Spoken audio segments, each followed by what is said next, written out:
Welcome back, dear students. And as you know, we are discussing the lesson Global Warming, a Catastrophe in the Making. The lesson is of your TULIP series book for class 8 से by J.K. Bose.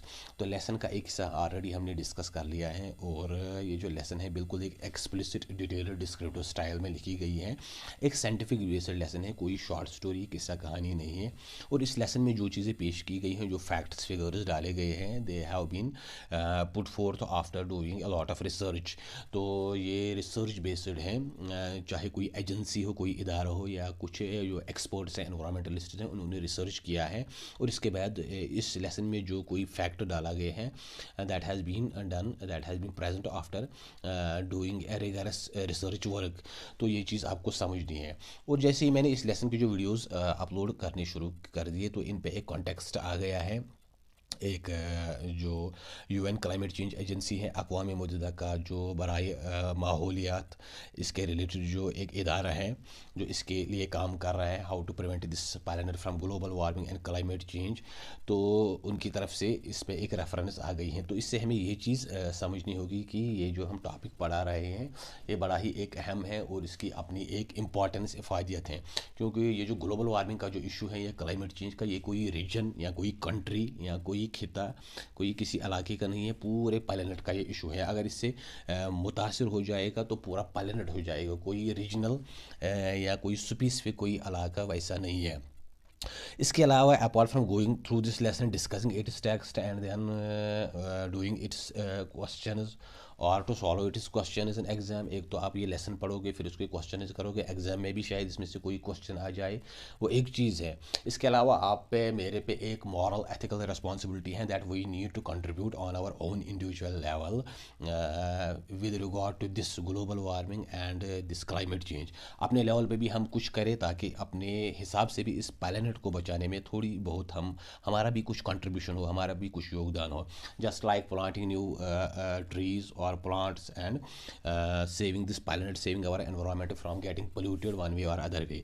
एक तो पेड़ पौधे लगाए और कोशिश करें कि अपने जो माहौल है आसपास या कोई वाटर बॉडी है या कुछ ऐसा है, हमारे जो नदी नाले हैं, दूसरी चीज़ें हैं, या हमारी जो सॉइल हैं या हमारा जो हवा है, इसको पोल्यूट होने से बचाइए। तो किसी भी तरह से आप ये चीज़ कर सकते हो, on individual level, on group based, community based, ये चीज़ें आप कर सकते हो ताकि हमारा भी कुछ कंट्रीब्यूशन हो जाए। क्योंकि रहना तो हमें ही है, इंसानों को ही इस प्लेनेट पे, जब ये रहने के काबिल रहेगा तभी हम भी जी सकेंगे, ताकि जो फ्यूचर में आने वाली जो पोस्टेरिटी हैं, जो नस्लें हैं हमारी, उनके लिए भी कुछ बचे। तो ये चीज़ यहाँ पे मैंने आपको बतानी ज़रूरी समझी। तो लेसन को जो हमने डिस्कस कर लिया वो यहाँ तक हमने देख लिया, जो दैट इज़, हाँ यहाँ तक तो कल हमने देख लिया कि जो माइग्रेटरी बर्ड्स था उनका जो साइकिल था, उनका जो एक पैटर्न था आने का और जाने का, या उनका जो वो एक जस्टेशन पीरियड था, ब्रीडिंग पीरियड था, वो चीज़ डिस्टर्ब हो गई due to this squeezing of this water bodies and other issues. तो आज हम यहाँ से शुरू करने जा रहे हैं।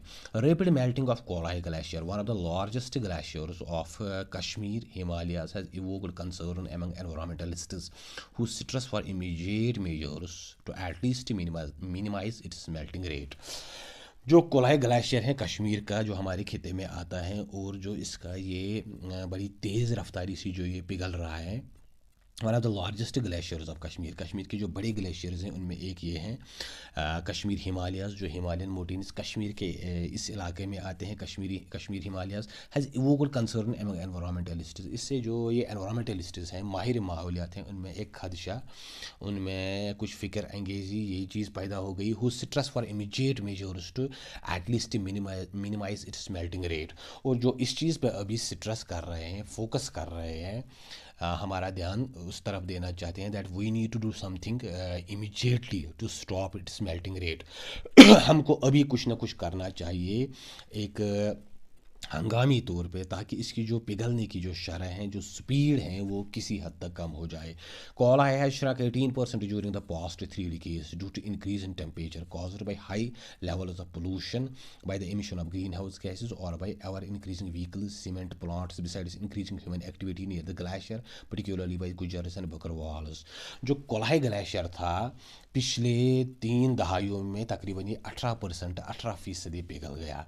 तो इसके जो वजूहात हैं, एक तो है टेम्परेचर का बढ़ना, जो दर्ज हरारत दिन ब दिन बढ़ रहा है, ये तो एक इसका एक जनरल कॉज है।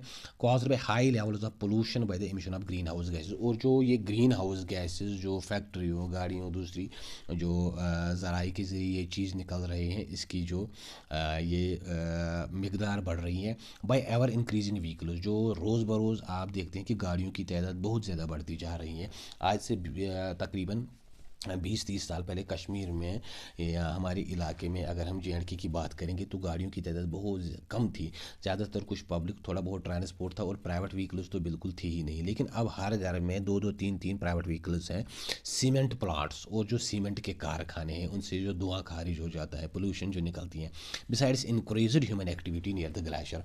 और दूसरी तरफ से जो इंसान का जो एक अमल दखल है, ग्लेशियर के नज़दीक जो लोगों का एक आना जाना है, लाइक दीज गुजर एंड बकरवाल, जो खाना बदोश होते हैं, तो इसकी वजह से भी वहाँ पे कार्बन या दूसरे जो गैसेस हैं इनका इखराज होता है, और जिस वजह से ये जो ग्लेशियर हैं ये पिघल रहा है। Significant increase in the number of pilgrims and tourists in the eco sensitive region around the Amarnath shrine is also a reason for melting of this glacier. इसके अलावा एक और जो रीज़न है जिसकी वजह से ये जो ग्लेशियर है ये पिघल रहा है, वो हैं जो यात्री और जो सयाह आते हैं इको सेंसिटिव रीजन में, इस इलाके में जो माहौलियाती तौर पर हसास है, जहाँ पहले पहले लोगों का बिल्कुल कोई आना जाना नहीं था, बिल्कुल ये इलाका जो है इंसानी अमल दखल से कटा हुआ था। अराउंड द अमरनाथ श्राइन, जो ये अमरनाथ की जो गुफा है, जो एक रिलीजियस पिलग्रिमेज की साइट है, तो वहाँ पे चूँकि लोगों का जो आना जाना शुरू हो गया, वो भी एक तरीके से इस चीज़ का रीज़न बन रहा है, क्योंकि जितने ज़्यादा लोग आ जाएंगे उतनी ज़्यादा वो कार्बन या दूसरी जो पोल्यूशन है दूसरी तरीके से वो भी वहाँ पे फैलती जाएगी। Also a reason for melting of this glacier, वो भी एक रीज़न है जिसकी वजह से जो ग्लेशियर है, कोलाई ग्लेशियर, ये पिघल रहा है। In Jammu and Kashmir, the Energy and Resources Institute, TERI, has selected the Kolai Glacier in the West Leather Valley as one of the index glaciers for long term monitoring। Kashmir region में जो एक इदारा है energy and resources institute, जिसको short form में TERI कहा जाता है, has selected the Kolahoi glacier in the west Lidder valley as one of the index glaciers for long term monitoring. उन्होंने इस कोलाई ग्लेशियर को एज एक इंडेक्स, एज सिंबल, एक इशारे के तौर पर, नमूने के तौर पर लिया, इस ताकि इसकी एक लॉन्ग टर्म स्टडी की जा सके, इस पर नज़र गुजर रखा जा सके, इसको जांचा पड़ताल इसकी की जा सके कि ये कितना दिन ब दिन सुकड़ता जा रहा है। इसी हिसाब से वो दूसरे ग्लेशियर्स के बारे में भी प्रिडिक्ट कर सकते हैं कि उनकी क्या हालत होगी। Leather valley covers an area of more than 1200 square kilometre and it sustains about 48 glaciers covering an ice covered area of 39 square kilometre. ये जो लेदर की वैली है, जहाँ से ये सारा पानी आता है, इन ग्लेशियर से जो निकलता है, ये तकरीबन 1200 स्क्वायर किलोमीटर तक फैली हुई है, और इसमें जो ग्लेशियर्स मौजूद हैं वो तकरीबन 48 हैं, और उनकी जो आइस की जो कवरेज हैं, जो बर्फ़ की जो उनकी तहें जहाँ तक वो फैली हुई है, वो तकरीबन 39 स्क्वायर किलोमीटर तक ये जो बर्फ़ है इन ग्लेशियर्स का फैला हुआ है। It is important to establish an index glacier in this region for assessing the water resource availability to the communities in the valley.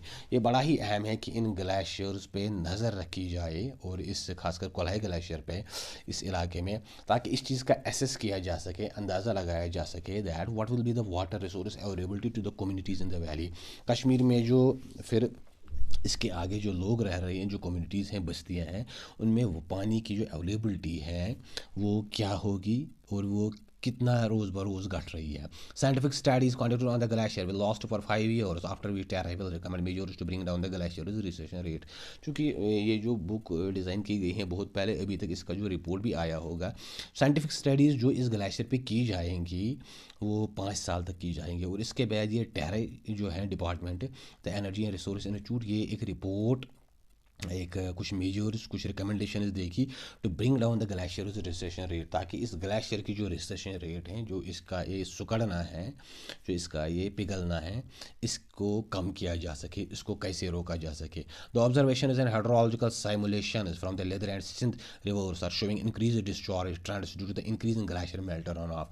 जो ऑब्जर्वेशन मुशाहिदात की गई या जो हाइड्रोलॉजिकल साइमुलेशन, पानी का जो एक वो बहाव या उसका जो पैटर्न है या उसका जो निकलना है, चाहे वो लेदर वैलीस हो या फिर सिंध के जो रिवर्स हैं, जो खासकर जो लद्दाख या जो साउथ ये नॉर्थ कश्मीर से ज़्यादातर ये चीज़ सिंध के जो रिवर्स हैं वो वहाँ से जाती हैं, और शोइंग इंक्रीज डिस्चार्ज ट्रांस, उनमें देखा गया है कि पानी जो है उसका जो खारिज होना है वो ज़्यादा एक इंक्रीज ट्रेंड में है, बढ़ रहा है, due to increasing glacier melt off, क्योंकि जो ग्लेशियर्स हैं वो ज़्यादा पिघल रहे हैं तो पानी भी उनसे ज़्यादा खारिज हो रहा है।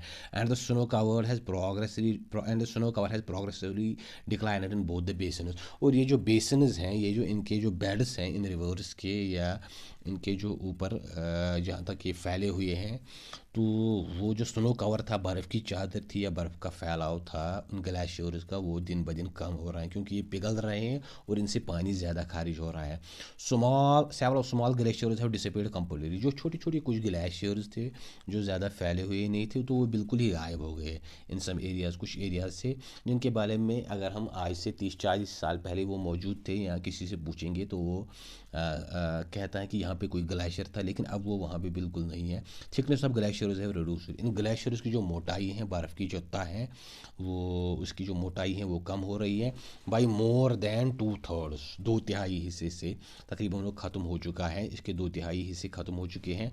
While most of the springs that are fed by the glaciers in the valley have also dried up. इसके अलावा कश्मीर में जो अलग अलग स्प्रिंग्स हैं, पानी के चश्मे हैं या कुछ झीलें हैं, तालाब हैं, जो वन वे अदर वे इन्हीं ग्लेशियर्स का जो पानी है उनसे वो सप्लाई हो जाता था इन स्प्रिंग्स को।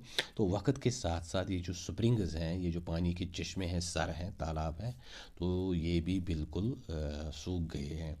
तो ये एक ड्रास्टिक, एक बिल्कुल एक अलार्मिंग सिचुएशन है जो इस ग्लोबल वार्मिंग की वजह से ये चीज़ बनती जा रही है। तो that is why scientist world wide are trying to stop this phenomena. पूरी दुनिया में जो साइंटिस्ट हैं, बड़े बड़े माहिर हैं, वो इस चीज़ को कर्टेल, कंट्रोल या कंटेन करने की कोशिश करते हैं, how to stop this climate change and this global warming.